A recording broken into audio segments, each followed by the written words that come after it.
नमस्कार ओमकार जी, बहुत बहुत स्वागत है आपका। नमस्ते अंजू जी, आपके दर्शकों को भी नमस्कार। सर, बिहार में दरअसल इंडी गठबंधन में क्या हो रहा है? मुकेश सहनी, वो जो वीआईपी पार्टी वाले हैं, एनडीए से वहां गए और वहां पर भी सीटों को लेकर मारामारी मची हुई है, बात ही नहीं बन पा रही है। और फिर खबरें ये भी आ रही हैं कि वो कहीं ना कहीं अमित शाह के संपर्क में भी है। तो खिचड़ी क्या पक रही है सर वहां पर? देखिए, मुकेश सहनी जो है वो 20-25 सीटें, 24-25 सीटें मांग रहे थे। इन्होंने आश्वासन दिया था कि करीब 22 के आसपास उनको दे देंगे। अब संकट ये है कि जो आरजेडी अपने कोटे की सीटें उनको देने वाले थे, उसका तो उनको पता चल गया है कि इन इन सीटों पर मुझे अपने प्रत्याशियों को खड़ा करना है। लेकिन जो कांग्रेस छोड़ने वाली थी 10 सीटें उनके लिए, अभी तक भी कांग्रेस ने लिस्ट दी नहीं है, क्योंकि कांग्रेस को भी पता नहीं है कि उसके कैंडिडेट कहां कहां खड़े होंगे। 24 घंटे बचे हैं नॉमिनेशन दाखिल करने के, पहले चरण के, और 24 घंटे पहले तक भी आरजेडी और कांग्रेस में कोई संवाद नहीं है, कोई सहमति नहीं है, किसी तरह का समन्वय भी नहीं है। आपको ताज्जुब होगा ये जानकर के कि वहां कांग्रेस पार्टी ने जो प्रदेश अध्यक्ष बनाया है वो एंटी आरजेडी के रूप में जाना जाता है। जिसको वहां प्रभारी बना करके भेजा है कृष्णा अल्लावरू, आज तक उसने लालू यादव से मुलाकात नहीं की है। तेजस्वी यादव ने कल नॉमिनेशन दाखिल किया है, उनके पिताजी, उनकी माताजी उनके साथ दिखाई दे रही हैं। कांग्रेस का कोई नेता नॉमिनेशन में उनके साथ नहीं गया। कांग्रेस का भी मतलब होना तो राहुल गांधी को चाहिए था, लेकिन राहुल गांधी नहीं है तो राष्ट्रीय अध्यक्ष चले जाते, जो प्रभारी महासचिव हैं कृष्णा अल्लावरू वो चले जाते, प्रदेश अध्यक्ष चले जाते, कोई भी नहीं गया। इसके अलावा जो वाम दलों के नेता हैं उनमें से कोई भी नहीं था। बाकी का तो छोड़िए, कोई सी बहन नहीं थी साथ में। मीसा भी नहीं थी, रोहिणी भी नहीं थी, हेमा भी नहीं थी, कोई नहीं था। और तेज प्रताप को ये ऑलरेडी अपने घर से निकाल चुके हैं। तो आप ये समझो कि बिहार में कितना दिलचस्प चुनाव हो रहा है, और फिर ये कहते हैं कि वोट चोरी हो गई, मैच फिक्सिंग हो गई। आप 24 घंटे पहले तक भी सीटें तय नहीं कर पा रहे हैं कि कांग्रेस कितनी सीटों पर लड़ेगी, कौन कौन सी सीटों पर लड़ेगी। कांग्रेस ये तय नहीं कर पा रही है कि हमारे प्रत्याशी कौन कौन होंगे। कांग्रेस ये तय नहीं कर पा रही है कि अपने कोटे से जितनी 10 सीटें, 11 सीटें उनको मुकेश सहनी को देनी थी वो कौन कौन सी होंगी। अच्छा, अब दूसरा पहलू, कल नॉमिनेशन का आखिरी दिन है, यानी 17 अक्टूबर। अब इस चरण के लिए कितने दिन बचे हैं चुनाव प्रचार के? मान लिया 20-21 दिन बचे हैं। 6 नवंबर को मतदान होना है पहले चरण के लिए।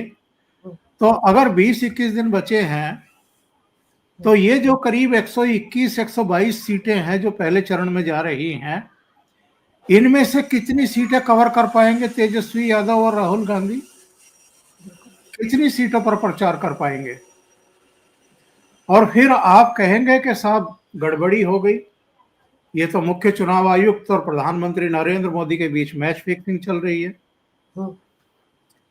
आप ये अंदाजा लगाइए कि भारतीय जनता पार्टी अपना चुनाव प्रचार योगी आदित्यनाथ के जरिए आज से शुरू करा चुकी है। उनकी सहरसा में और एक दूसरी जगह जो है रैली हो चुकी है जी, और प्रधानमंत्री की भी अब शुरू हो जाएंगी। अमित शाह लगातार लगे हुए हैं। एनडीए में जहां थोड़ी बहुत ऊंच नीच, खटपट, मतभेद जो भी थे हाथों हाथ सुलझाए गए। अभी 2 दिन पहले उपेंद्र कुशवाहा ने कुछ तिनके तोड़े। अमित शाह ने कहा कि आ जाओ, दिल्ली बुला लिया, उनकी आत्मा शांत करके वापस भेज दिया। चिराग पासवान जो है वो खोरू कर रहे थे। खोरू जानते हैं क्या होता है? ये जो खूंटे पे बंधे हुए जो पशु होते हैं वो पिछले पैरों से वो मिट्टी पीछे को फेंकते हैं, तो वो उनका ये हाल था। तो उनको बुलाया गया, समझाया गया, उनको कहा गया कि ठीक है, जितनी सीटें आप मांग रहे हैं उतनी सीटें हम आपको देंगे, लेकिन आपकी कुछ सीटों पर भारतीय जनता पार्टी के कैंडिडेट होंगे और कुछ पर जनता दल के होंगे। उनको शांत किया गया। क्या कांग्रेस में कोई बात करने के लिए तैयार है महागठबंधन के सहयोगी दलों से? क्या लालू यादव, तेजस्वी यादव इस कैपेसिटी में छोड़े हैं राहुल गांधी ने या मल्लिकार्जुन खड़गे ने कि वो कोऑर्डिनेट कर पाए अपनी तरफ से? जिस समय ये सारी कवायद होनी थी अंजू जी, उस समय राहुल गांधी पहले मलेशिया की यात्रा पर थे, उसके बाद फिर कोलंबिया चले गए, फिर पेरू चले गए, और फिर कहां गए किसी को पता नहीं। 15 दिन मलेशिया के अलावा 15 दिन वो गायब रहे हैं। तो अगर आप बिहार जैसे महत्वपूर्ण स्टेट के चुनाव के समय 15 दिन दृश्य पटल से गायब हो जाते हैं और उसके बाद आते ही आप वो हाई कमांड वाली मुद्रा में आकर के कहते हैं कि नहीं नहीं, हम तो इतनी सीटों पर लड़ेंगे, इतनी सीटें छोड़िए हमारे लिए, कौन छोड़ देगा? देखिए, लालू यादव बहुत चतुर खिलाड़ी हैं राजनीति के।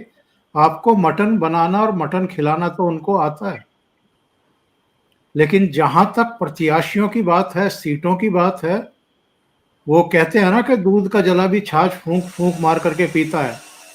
तो पिछली बार 70 सीटें उन्होंने दे दी थी इनको, 19 जीत पाए थे ये।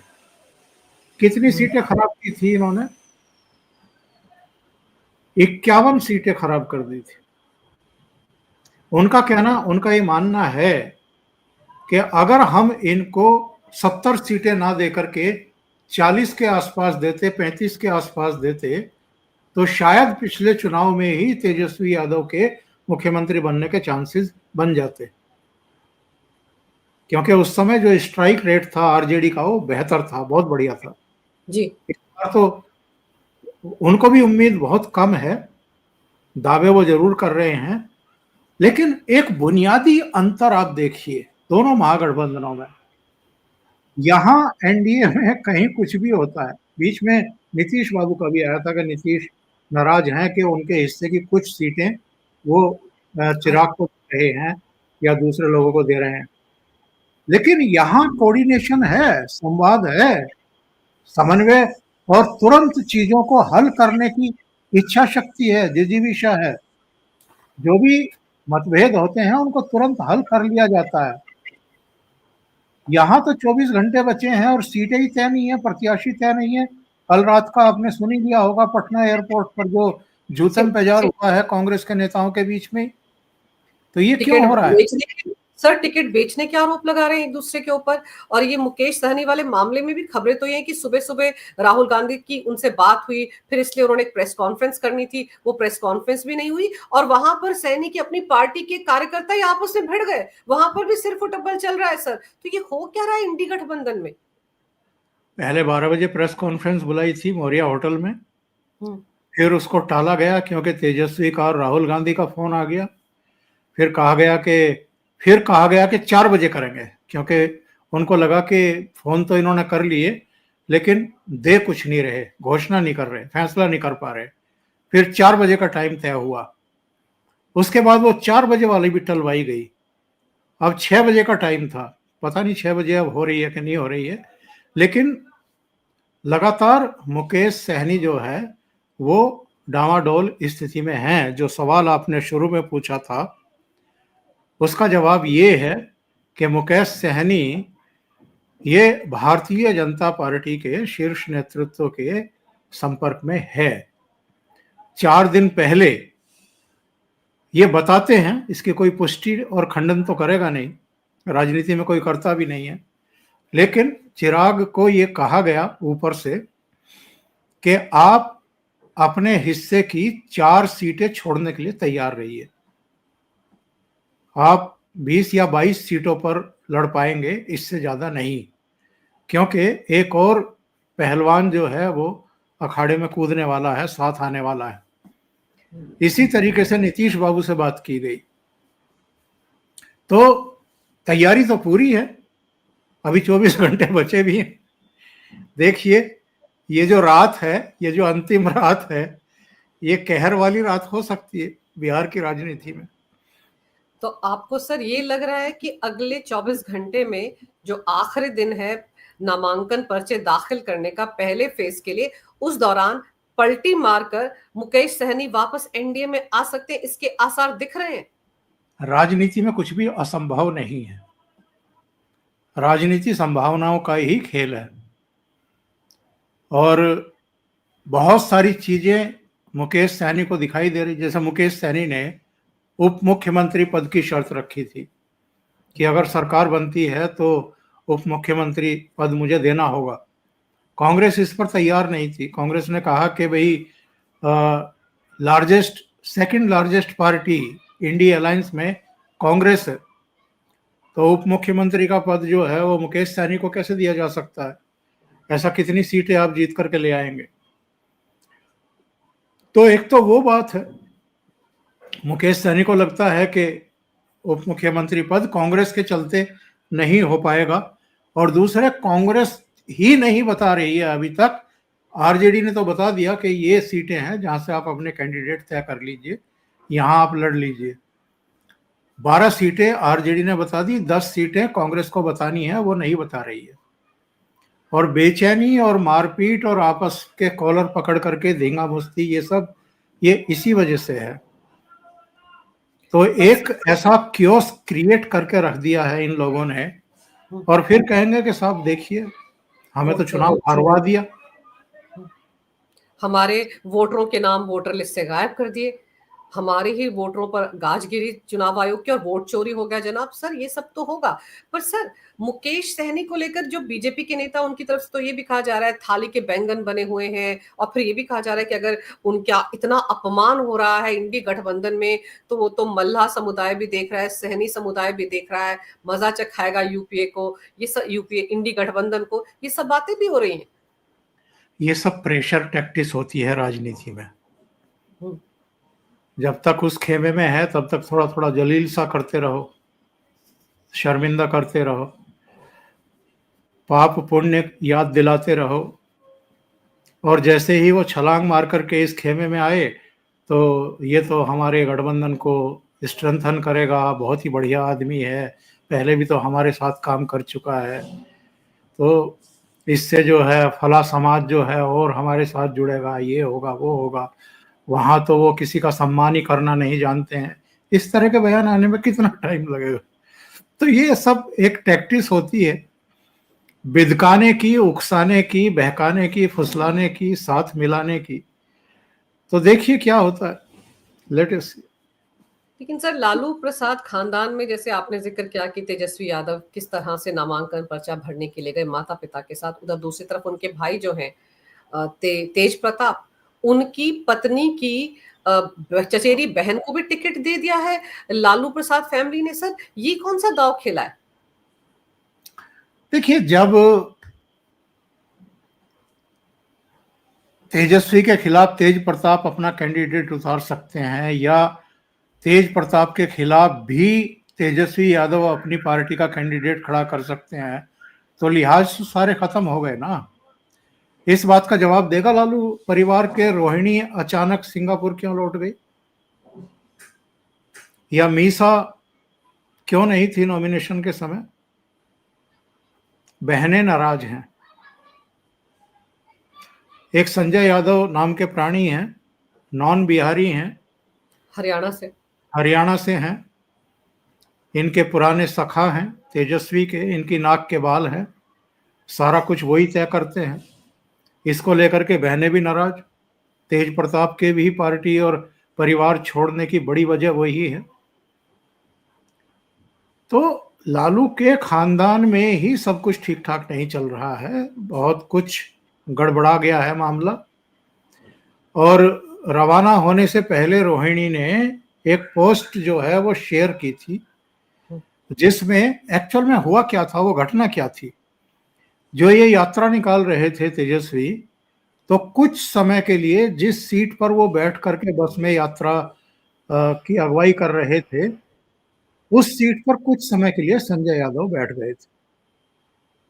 और वो फोटो किसी आरजेडी कार्यकर्ता ने वायरल कर दी थी और उस पर कुछ टिप्पणी लिखी थी कि ये सीट जो है वो हमारे नेता के लिए है, सर्वोच्च कमांडर के लिए है, ये किसी ऐसे वैसे आदमी के लिए नहीं है। उसको रोहिणी ने शेयर कर दिया था। इसको लेकर के परिवार में काफी जह जह हुई और उसके बाद बताते हैं कि नाराज होकर के रोहिणी बिहार छोड़ करके, भारत छोड़ करके वापस सिंगापुर चली गई। और मीसा तेज प्रताप प्रकरण को लेकर के भी, और चूंकि संजय यादव की ही सुन रहे हैं तेजस्वी, परिवार के बाकी लोगों की भी नहीं सुन रहे हैं। आपको पता है पिछले 24-48 घंटे के भीतर लालू यादव इतने नाराज थे कांग्रेस पार्टी से कि उन्होंने ऐसी बहुत सारी सीटों के लिए भी सिंबल देने शुरू कर दिए प्रत्याशियों को जिन पर कांग्रेस की दावेदारी थी। उसके बाद फिर ये मल्लिकार्जुन खड़गे, राहुल गांधी वगैरह के फोन कॉल आए, तो तेजस्वी ने लालू से बात की और फिर वो सिंबल वापस मंगाए गए। यानी परिवार में और घर में जो सिचुएशन एक समय मुलायम सिंह यादव की हो गई थी अखिलेश के सामने, लगभग वही सिचुएशन लालू यादव की अब तेजस्वी के सामने है। तो परिवार में सब कुछ ठीक ठाक चल नहीं रहा है, बहुत कुछ गड़बड़ियां हैं, बहुत सारी चीजें जरा बाहर आ जाती हैं किसी तरीके से, बहुत सारी चीजें वहीं दबा दी जाती हैं। लेकिन सर सिंबल देने का काम तो शायद कांग्रेस पार्टी ने भी किया है या नहीं, क्योंकि खबरें तो यह है कि उन्होंने भी सिंबल बांटने शुरू कर दिए थे। और कांग्रेस अगर अभी तक अपने एक भी प्रत्याशी का नाम अनाउंस नहीं कर पाई है सर, तो अगले 24 घंटे में कर पाएगी? वो भी तब जब उनका एक नेता इसलिए पिट गया कि टिकट बेचे जा रहे हैं बिहार में। तो लगता है आपको कि राहुल गांधी जो विदेश यात्रा से आ गए, लैटिन अमेरिका के कंट्रीज में जाकर बड़े बड़े भाषण देकर आ गए, लोकतंत्र खतरे में है, चुनाव आयोग ठीक से काम नहीं कर रहा है, ये सब कुछ करके आ गए, तो पार्टी के अंदर के तंत्र को कौन संभालेगा? मल्लिकार्जुन खड़गे के बस की बात तो है नहीं, जब पार्टी तो राहुल ही चला रहे हैं। अंजू जी, 24 घंटे बचे नहीं हैं। रात के 10 बजे तक, 11 बजे तक इनको फैसला करना होगा, क्योंकि अगर आपको अधिकार पत्र देने हैं, सिंबल देने हैं, तो वो रात को बैठ करके देने होंगे, बुला करके उनको, कैंडिडेट को, जो अलग अलग जिलों में और बिहार के अलग अलग हिस्सों में दौड़ करके जाएंगे और कल सुबह नॉमिनेशन दाखिल करेंगे। नॉमिनेशन दाखिल करने की प्रक्रिया सुबह 9-10 बजे शुरू होगी, शाम को 5 बजे खत्म हो जाएगी। तो बस कुछ घंटे बचे हैं इनके पास में, इनको अभी फैसला करना होगा। सर इस कंफ्यूजन की वजह आपको क्या लगती, क्या ये कि वो जो रोहिंग्या बचाओ यात्रा थी, या वो जिसको वोटर अधिकार यात्रा कहा था राहुल ने, उस दौरान जो टसल दोनों के बीच में हुई थी, क्योंकि मंच से कहा था ना तेजस्वी ने कि अगर हम केंद्र में सरकार आएगी तो राहुल पीएम बनेंगे, और वो चाहते थे कि बिहार में सरकार अगर आती है इंडी गठबंधन की तो उनके नाम को अनाउंस किया जाए, लेकिन कांग्रेस ने, राहुल गांधी ने कोई तवज्जो ही नहीं दी थी। उसके बाद से जिस तरह से दोनों के रिश्तों में खटास आई, उसकी ही वानगी देखने को मिल रही है कि पहले चरण के मतदान के लिए आप सोचिए कि नामांकन पर्चे भरने का आखिरी समय आ गया, लेकिन दोनों के बीच बात ही नहीं हो रही। एक बात बताइए कि शरद पवार हो, ममता बनर्जी हो, कई नेता, इवन आपके अखिलेश यादव, ये सब राहुल गांधी के साथ खड़े हुए दिखाई क्यों नहीं देते?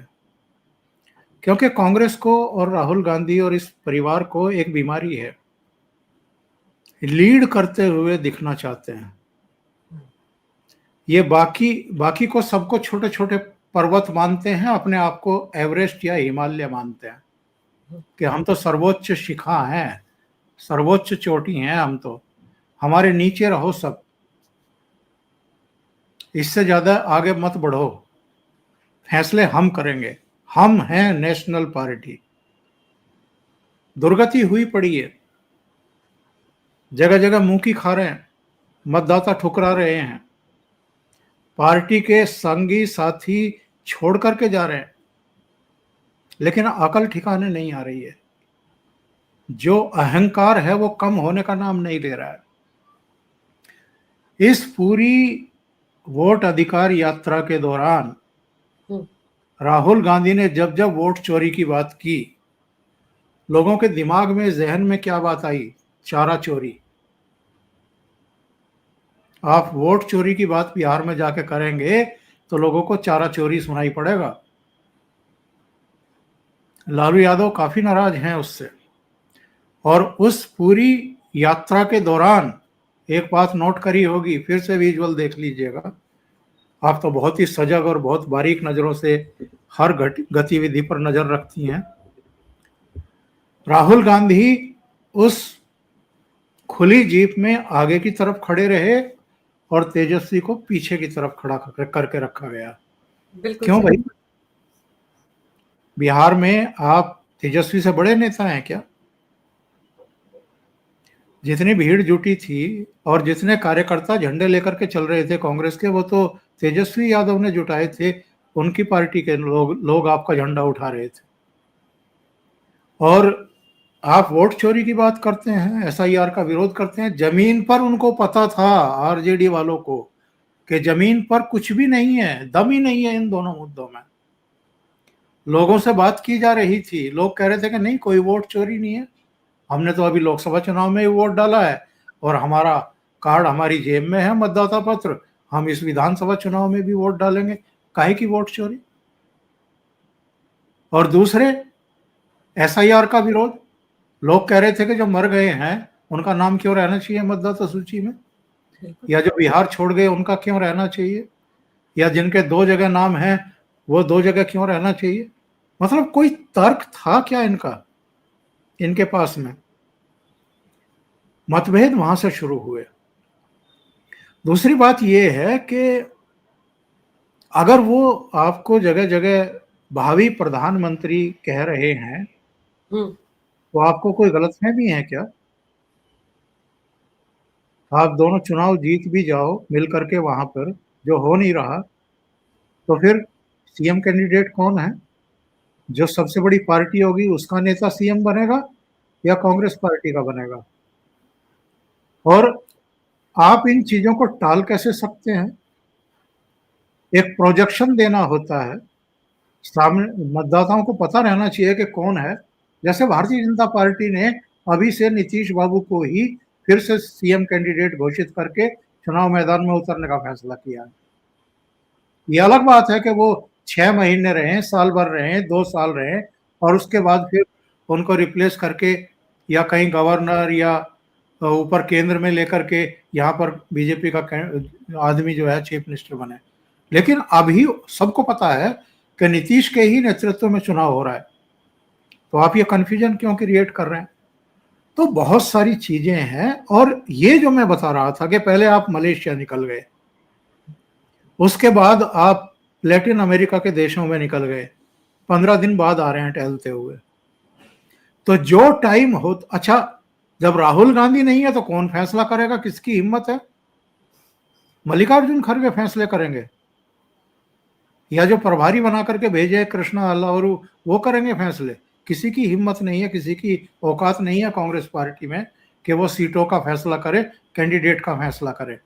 तो महामहिम के आने का इंतजार करिए, जब वो लैंड करेंगे तब फैसले होंगे सारे। तो भैया, ऐसे तो राजनीति नहीं की जाती है, ऐसे तो गठबंधन नहीं चलाए जाते हैं। और जिनका मैंने नाम लिया था, अखिलेश का, शरद पवार का और ममता बनर्जी का, वो इनकी सब चाल ढाल, रंग और सब इनके रंगबाजी से बहुत अच्छे तरीके से परिचित हैं, इसलिए वो इनको बहाव ही नहीं देते। सर ममता बनर्जी इसीलिए तो कह रही थी पार्ट टाइम पॉलिटिशियन है राहुल गांधी, यही बोला था ना एक बार मुंबई में जाकर जब वहां पर इनकी सरकार थी। पर सर अभी उसके बाद राहुल की यात्रा के बाद जो तेजस्वी यादव ने यात्रा निकाली थी उसमें यही लग रहा था ना कि वो जो पहले की थोड़ी कमी रह गई उसको भरपाई करने की कोशिश कर रहे हैं। लेकिन आप, मुझे तो ऐसा लग रहा है सर अभी तक के सिनेरियो को देखकर और आपसे बात करने के बाद कि राहुल गांधी ने अपना तो कोई नुकसान किया नहीं, क्योंकि उनके लिए पाने के लिए कुछ है ही नहीं वहां पर। तो उनको तो ऐसा लग रहा है कि उन्होंने बैठे बिठाए तेजस्वी यादव का कहीं बेड़ा गर्क तो नहीं कर दिया है। नहीं, देखिए क्या होता है कि एक परसेप्शन क्रिएट होता है, हम्म, मतदाताओं में एक संकेत जाता है। आप कितनी तैयारी से उतर रहे हैं, कितने समन्वय के साथ उतर रहे हैं, एक दूसरे का कितना सम्मान कर रहे हैं। आपको याद है 2014, 2019 और 2024 हम्म, जो लीडर था एनडीए का, यानी नरेंद्र मोदी, वो जब नॉमिनेशन दाखिल करने के लिए बनारस गए थे तीनों बार, सॉरी। तो एनडीए के सारे घटक दलों के नेता वहां मौजूद थे। बिल्कुल। एक संदेश देना होता है कि भाई ये हमारा लीडर है, तो हम सारे यहां इनके साथ खड़े हैं।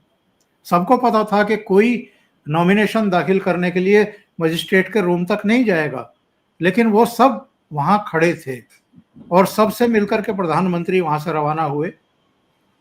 इसी तरीके से क्या बिहार में या किसी भी राज्य में जहां जहां आपका इंडी अलायंस है, सो कॉल्ड इंडी अलायंस, क्या वहां पर यह मैसेज नहीं दिया जाना चाहिए कि इस राज्य में हमारा ये नेता है? इसी तरीके से राहुल गांधी अगर नॉमिनेशन दाखिल करने जा रहे हैं और अगर आप उनको प्रधानमंत्री पद का चेहरा मान रहे हैं, तो चाहे वायनाड में उन्होंने नॉमिनेशन दाखिल किया हो या रायबरेली में किया हो, क्या इंडी अलायंस के बाकी घटक दलों के नेताओं को वहां नहीं पहुंचना चाहिए? एक परसेप्शन बनाना होता है, एक संदेश देना होता है मतदाताओं में। लेकिन क्या दिखाई दिए थे क्या वायनाड में शरद पवार, ममता बनर्जी या अखिलेश या कोई दूसरे या उद्धव ठाकरे? कोई दिखाई दिया? हेमंत सोरेन, स्टालिन, कोई दिखाई दिया? कोई दिखाई नहीं दिया। तो ये केवल मौका परस्ती में इन्होंने गठबंधन बना लिया, मतदाताओं में कंफ्यूजन क्रिएट करने के लिए। हकीकत ये है कि ये एक दूसरे का सम्मान ही नहीं करते, बल्कि एक दूसरे की काटते हैं।